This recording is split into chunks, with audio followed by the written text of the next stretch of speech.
Hello and welcome to this edition of FYI Weekly, your official source for the latest news and information from the city of Greensboro. The city of Greensboro is prepared to adhere to the Environmental Protection Agency's decision to regulate the PFAS and PFOA contaminants found in water. The Water Resources Department has taken proactive measures since 2015 to ensure these contaminants do not pose a health risk to the community. One measure involved executing a capital improvement plan to install a permanent treatment system at the Mitchell Water Treatment Plant. This included the purchase of Seminole Drive Apartments to construct a granular activated carbon treatment system that will remove PFAS and PFOA. There will also be enhancements made to sedimentation basins and improving the system that handles solids removed from treated water. Mike Borchers, Assistant Director of Water Resources, says this long-term investment will ensure the highest quality drinking water for Greensboro customers and demonstrates the city's commitment to meet and exceed state and federal regulations. The total cost for the measures is estimated at $31 million. The engineering design is expected to begin in July 2019 and take about a year to complete. The permitting and construction phase is expected to take 18 to 24 months. The system improvements should be completed by 2022. The city of Greensboro has collaborated with North Carolina A&T State University and Greensboro Technical Community College on a cyber security project aimed at performing threat intelligence and information gathering of the dark web. This will allow the city and universities to identify information that could be exploited by hackers who inflict harm and cause reputational and financial damage to businesses in Greensboro. Hackers typically use the dark web to buy, sell, post, and share information they have compromised through cyber breaches. The information is then used by other hackers for illegal and malicious activities. A&T and GTCC students may be able to uncover intellectual property, usernames and passwords, credit card numbers, social security numbers, information about vulnerable systems and applications, and other information that could be used to gain unauthorized access in compromised systems. Students will present their findings to the city's Information Technology Management team, as well as members from the local FBI office. The FBI will ensure identified information is communicated to local businesses so action is taken to minimize the impact on our business community. The fair is coming to town, but not the kind of fair with cotton candy and a Ferris wheel. Planet GSO is hosting a 2040 fair where you get to imagine what Greensboro will look like in 2040. The event will take place from noon to 6:30 p.m. on Wednesday, March 20th at the Central Library. The fair is free to attend. Participants will take part in hands-on activities and thought-provoking discussions about future population, housing options, and what will serve as popular attractions for residents and visitors. Planet GSO's 2040 fair will also include two formal presentations, one at 12:30 p.m. and the other at 5:30 p.m. The purpose of the fair is to encourage conversations about updating Greensboro's current comprehensive plan to guide the city's investments and growth for the next 20 years. The Central Library is located downtown at 219 North Church Street.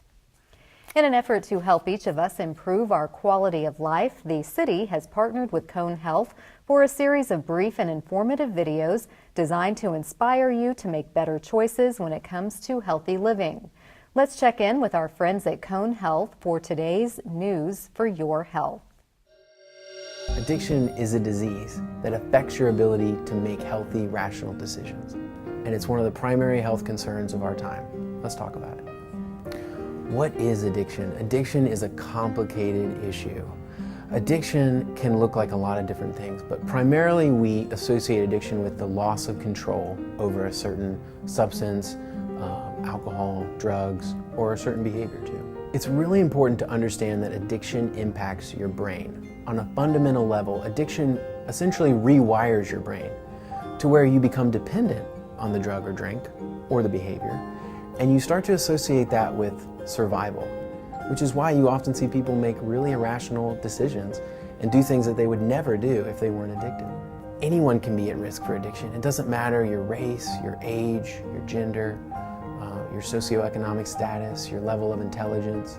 So what are some of the signs that you're dealing with an addiction? One of the ways that you can tell is by asking yourself 4 simple questions. Have you ever felt like you need to cut down on your drinking?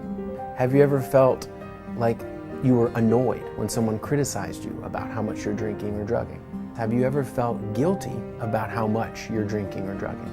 And finally, have you ever had a drink or drug early in the morning, what I call an eye-opener, something to kind of get your day started? If you answered yes to 2 or more of these questions, you may be struggling with an addiction.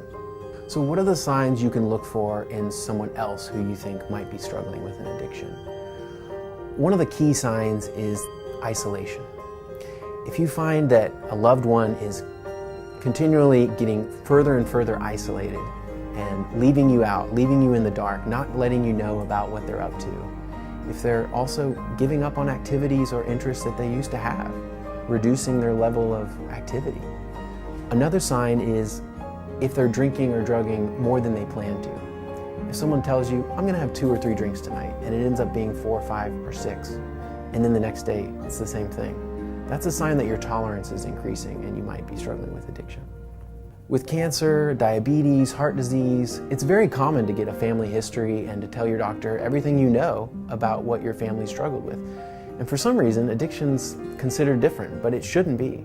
Addiction is just like those other diseases in that if we know that a family member, typically going back 2 generations, if we know that they struggled with addiction, that can be a big indicator and a big help for a counselor who's assessing for addiction. So how do you talk about addiction with a family member? That's a really touchy subject. One important thing to know is talk about it when they're sober. Talk about it when they're not using. Talk about addiction in behavioral terms. Talk about things that you've noticed change in their behavior, in their level of activity, in their consequences of their life. Keeping things simple, plain, and understandable is the biggest way to help your loved one. So what do you do when people deny that they have an addiction? Oftentimes this is when professional help is necessary. Making an appointment with a counselor, a family counselor, a substance abuse counselor. We live in such an exciting time for addiction treatment. There are so many options for what to do.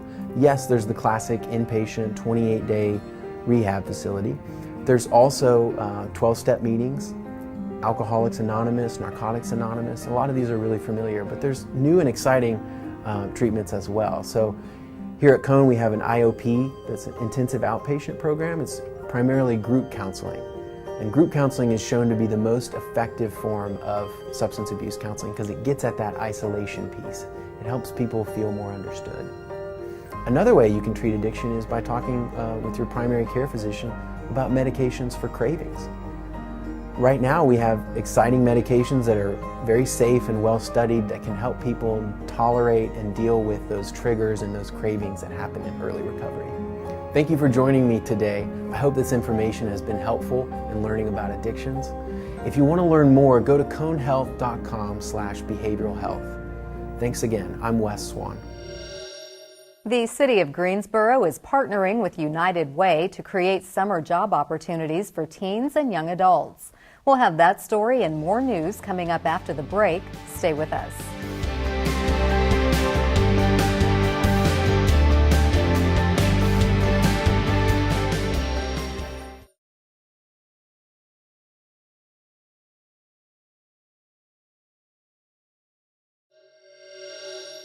Welcome back to FYI Weekly.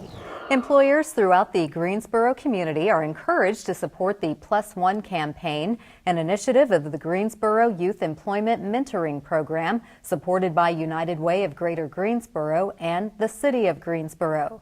This campaign requires employers to commit to adding at least one summer youth employment opportunity to their workforce this summer.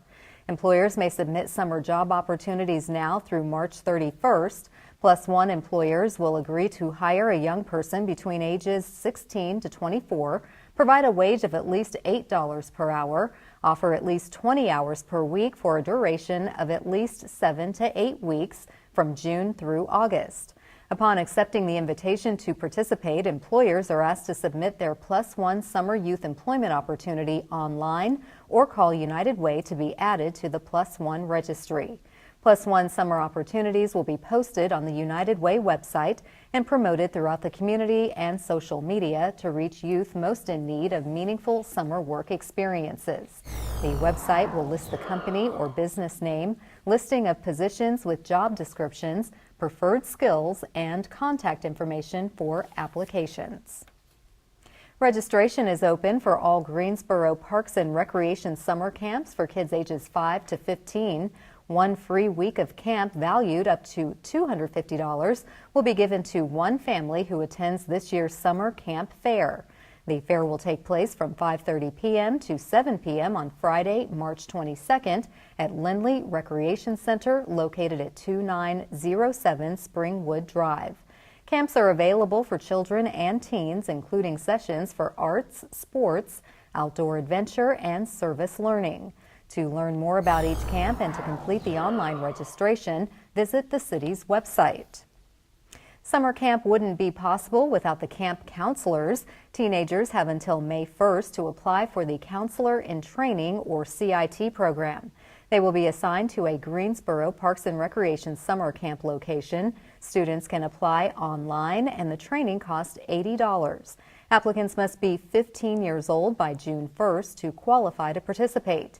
The CIT program offers teens a chance to acquire work experience, gain service learning hours, and leadership skills at one of Parks and Recreation's summer camp locations. Work sites will include community recreation centers, Greensboro Sportsplex, and Camp Joy. Teens must attend a mandatory training session in June and commit to one full session at their designated camp. Guilford County school students who fill out the necessary paperwork may count these hours toward their service learning diplomas. For more information, contact Program Coordinator Alex Zaleski at 336-373-7507. In an effort to spotlight and celebrate local artists, business owners, community builders, and essentially the next generation of leaders, the city is proud to partner with Action Greensboro to introduce our Made in Greensboro series. This day, we place the spotlight on comedy show producer Walter Latham.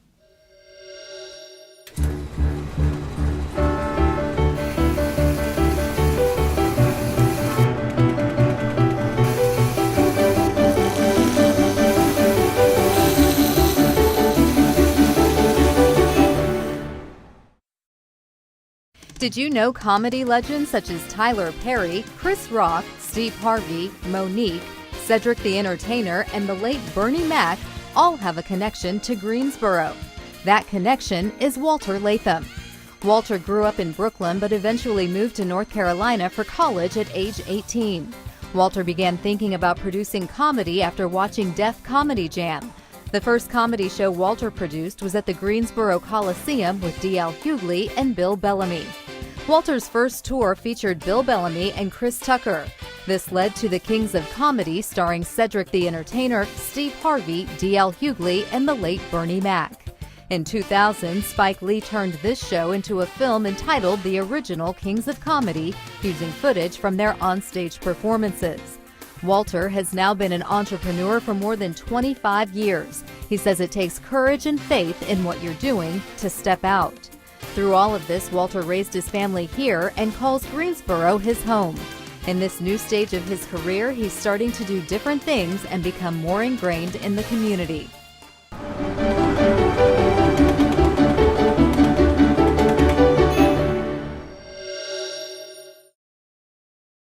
To learn more about Made in Greensboro or to see more images taken by photographers Jerry Walford and Scott Mothersbaugh, visit the Action Greensboro website at madeingso.com. For the past year, we've been promoting the various ways you can be part of the conversation and share input about the comprehensive plan. Coming up after the break, we'll turn the spotlight on Planet GSO's next input session. Stay with us.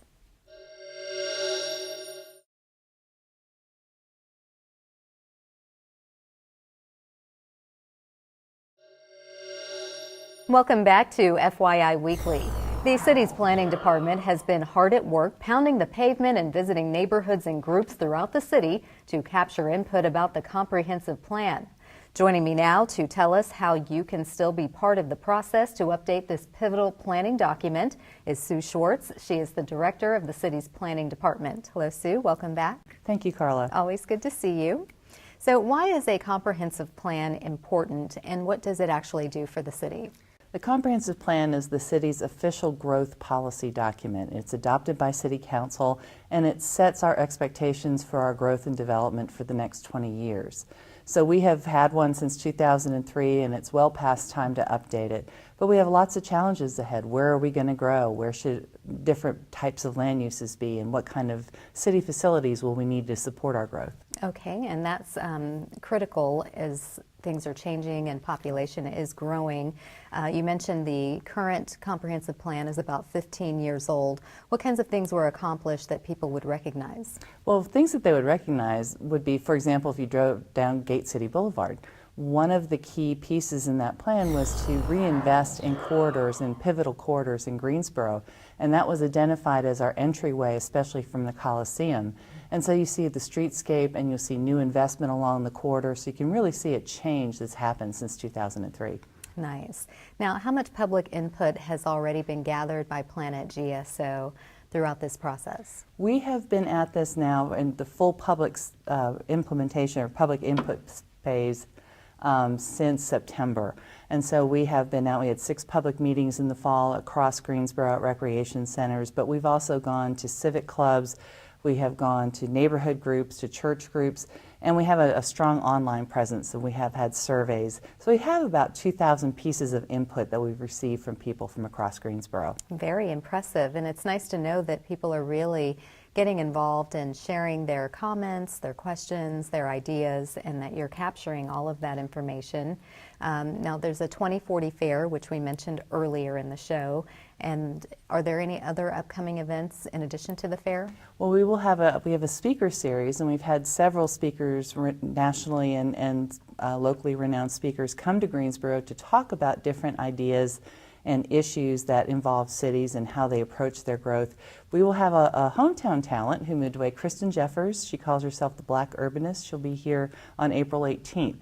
And we will have both a lunch and learn, there'll be a fee involved with that, but also a free community meeting that evening. And we hope to have that out at Barber Park Event Center. Oh, that's a wonderful space. And I know the lunch and learns have been very popular that you've hosted in the past. And how else can residents get involved? We have a strong online presence. First, you can like us on Facebook, Greensboro Planning Department. You can find us on the city's website. We put out a survey every week. It's just a simple 5-minute survey on different issues and just to give your opinion, your feedback. You can also sign up to get updates and newsletters as we produce them. Okay, wonderful. Well, we appreciate all the hard work that you and your team constantly put into the idea collection for the comprehensive plan. I know that once you gather everything that you need, it's going to be a document that we can certainly see some new and exciting things coming down the road. Well, we hope so. So we will look for more activities as we go throughout the spring and the summer. We'll try to go to events where they're already happening. Yes. and capture folks' opinions there, but we hope to have the plan ready for the full plan ready later this fall and have that final adoption next winter. Perfect. Well, thank you, Sue, and do come back and keep us posted on the progress. Thank you for having me. Absolutely. Stay tuned for a little-known fact about Greensboro as we tell you something about the city. That's coming up after the break. Stay with us.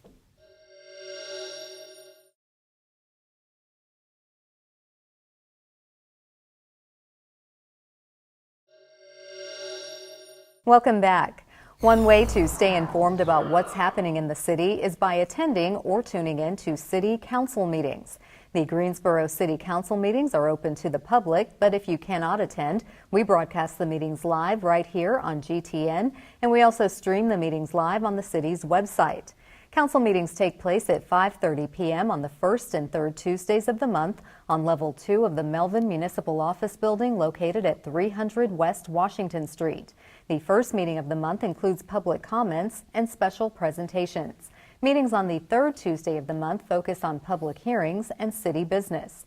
The fourth Tuesday is reserved for a meeting as needed. To review the council meeting schedule and agendas, please visit the city's website. Here's an opportunity to learn a little something about the city. The Greensboro Farmers Curb Market will host Made for Market Local Makers Show on Sunday, May 5th from 11 a.m. to 4 p.m. This marks the largest North Carolina juried craft event in the Triad. A variety of handcrafted jewelry, pottery, fiber art, fine art, packaged artisan foods will be displayed at the Farmers Market, which houses more than 115 vendors year-round on Saturdays. Made for Market is an opportunity to shop for unique gifts in time for Mother's Day, graduations, weddings, or Father's Day. Applications are open for handcrafted products. Event goers can enjoy live Americana music from singer-songwriter John Stevens and lunch from on-site food trucks such as the Pearl Kitchen and the Grinder Cafe. The Farmers Market is located at 501 Yanceyville Street. For more information or to obtain the vendor application, visit Eventbrite or the Greensboro Farmers Market website. Coming up after the break, we'll showcase our department spotlight. But first, prepare to mark your calendar for all the great events happening this week on the town.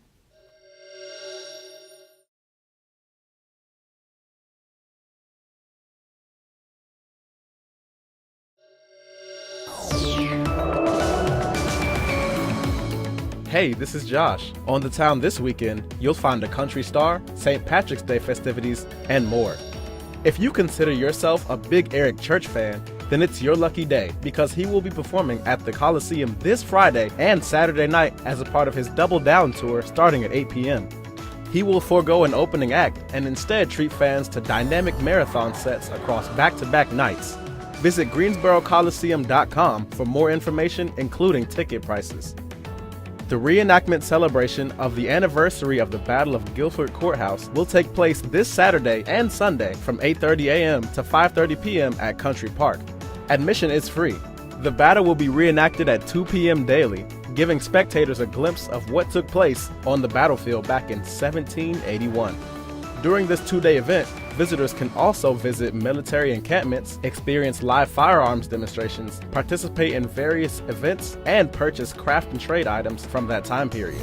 Pets are not allowed at the reenactment site. Check out greensboro-nc.gov for more details. Come out dressed in green to LeBauer Park in celebration of St. Patrick's Day this Sunday. This family-friendly event offers plenty to do with food, a vendor market, children's activities, and live music and dance performances. The day will kick off with a bagpipe serenade from Michael Holian at 11:30 a.m. After a short dance performance, all the little ones will have their chance to participate in a storytime movement workshop with Bella Ballerina. For a complete list of activities, check out the LeBauer Park Facebook page at facebook.com/LeBauer Park. Also on Sunday, Mario will be performing live as a part of the Millennium Tour at the Greensboro Coliseum at 7:30 p.m. This concert will feature B2K, Pretty Ricky, Lloyd, the Yin Yang Twins, and Chingy. See Mario perform his hit singles Just a Friend and Let Me Love You, which won him 2 Billboard Music Awards. To purchase tickets or for more information, visit GreensboroColiseum.com.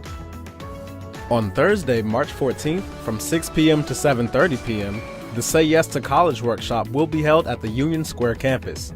The workshop will feature sessions about picking the right college, finding money for college, and the transition to college, as well as a panel discussion and Q&A session. Local college and university admissions representatives will be present. For more information, visit sayyesguilford.org. Keep watching FYI Weekly right here on GTN to find out more about what's happening on the town.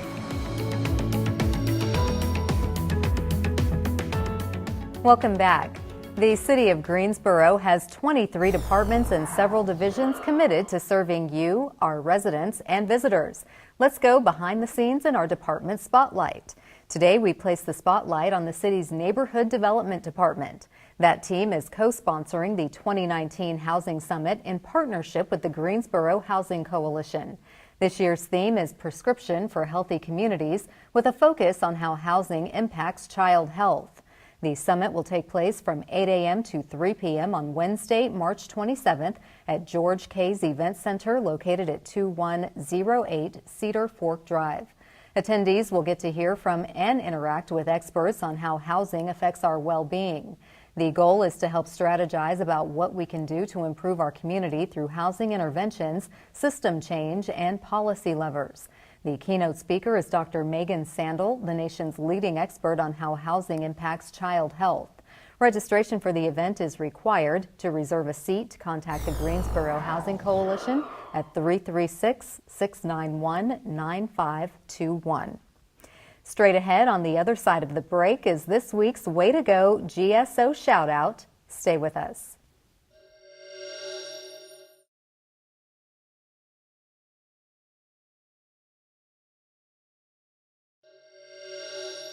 As we draw to a close, we always want to end on a positive note with our Way to Go GSO shout out. This week's shout out goes to the Greensboro Parks and Recreation Department and the Greensboro Elks Lodge. They are offering free adaptive golf clinics from 10 a.m. to 11:30 a.m. on Saturday, April 13th, and again on May 11th. Golfers will meet at the Gillespie Golf Course located at 306 East Florida Street. Participants will gear up for a tournament on June 8th. The clinics are designed to teach adaptive techniques to individuals with physical disabilities. Golf professionals will offer instruction to introduce players to the game or encourage others to return to the course. No previous golf experience is needed to participate in the clinics. To register or for more information, call the city's Adaptive and Inclusive Recreation Office at 336-373-2626. That concludes this edition of FYI Weekly, but you can easily stay connected to the latest city news by linking to us on Facebook, Twitter, YouTube, and Instagram. Be sure to download our weekly podcast, Talk City Greensboro. For all of us here at the City of Greensboro, thanks for watching, and we'll see you next time.